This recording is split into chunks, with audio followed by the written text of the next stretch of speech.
न्यायालय जो है, माननीय जज साहब, सरकार को जो है जवाबदेही नहीं मानती। और भोला शुक्ला केस में 6 महीने के अंदर अंदर माननीय सुप्रीम कोर्ट की 3 जजों ने ये कहा कि भाई जो उधर लो ये कागज में आनंद कुमार जजमेंट का उत्तर प्रदेश के शिक्षा मित्रों को लाभ नहीं मिला। इसलिए राज्य सरकार ये गणना करे कि आपके पास कितने वैकेंट खाली है। उसके बाद आप 6 महीने के बाद इनको जो है विधिवत तरीके से सहायक अध्यापक पर नियुक्त करें, मतलब सहायक अध्यापक के लिए आवेदन निकाले और उनकी जो है वो जो उनका 2 अवसर का लाभ था वो देना चाहिए। तो वो 4 साल हो गए, 5 साल हो गए, स्टेट ने माने 3 जजों की बेंच का आदेश नहीं मानती। रामशरण मौर्य में अपना एफिडेविट नहीं मानती।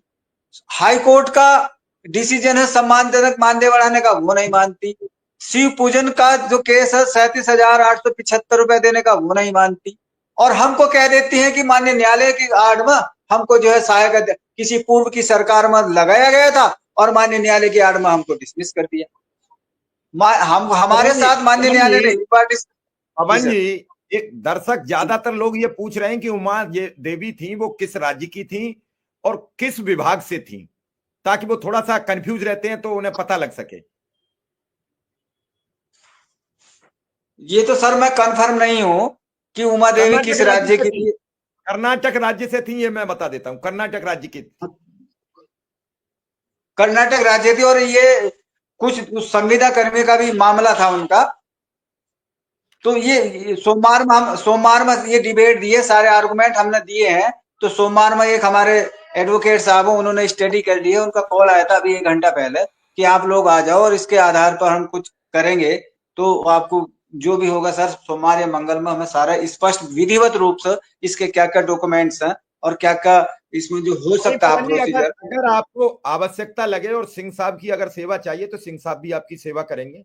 हमारे बीच में एपी सिंह साहब, डॉक्टर एपी सिंह साहब उपस्थित हैं। हम लोग अगर इनसे भी जाके मिलेंगे और मैं विधिवत रूप से सारे डॉक्यूमेंट्स हमारे पास है। अभी पूछ रहे थे कि एक या 2 महीने में कितनी मौतें हुई, मेरे पास ऑन रिकॉर्ड सारे मौत की लिस्ट बाय लिस्ट है कि जनपद में कितनी मौत हुई, और मैंने सारे जितनी सोशल मीडिया पर मौत हुई है उनकी सारे रिकॉर्ड में फाइल बनाई है, मैं आपको व्हाट्सएप पर भी भेज दूंगा।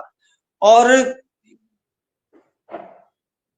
कुल मिला के ये बात है कि वहां जो है सही तरीके से हमारे साथ माननीय जज साहब के साथ भी हमारे साथ सही तरीके से कोई विधिवत रूप से हमारा केस नहीं गया। कोई किसी आधार को लेकर जाता है, कोई किसी आधार को लेकर जाता है।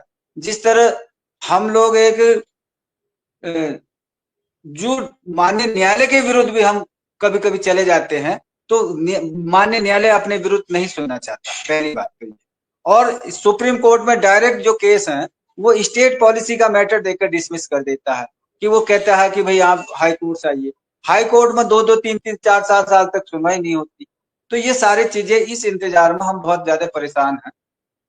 और सही विधिवत रूप से जो उमा देवी का केस है, बहुत सारे साथियों के मेरे पास फोन आए, हजारों लोगों का कि भाई इसको आप देखो, बहुत सारा व्हाट्सएप पर चला। इस केस में जो हमारे एक अधिवक्ता थे, हमने उनसे निवेदन किया माननीय अधिवक्ता साहब इसको देख लो, तो उन्होंने देखा। 3-4 बार शाम फोन आया कि आप मंडे में आ जाओ और इसमें जो भी बेस्ट हो सकता है हम लोग करेंगे। तो मैं अपने जो हमारे बीच उपस्थित हैं माननीय डॉक्टर एपी सिंह महान अधिवक्ता हैं, मैं उनसे भी निवेदन करूंगा कि सर हमारे पास बहुत सारे डॉक्यूमेंट्स हैं, बहुत सारे आदेश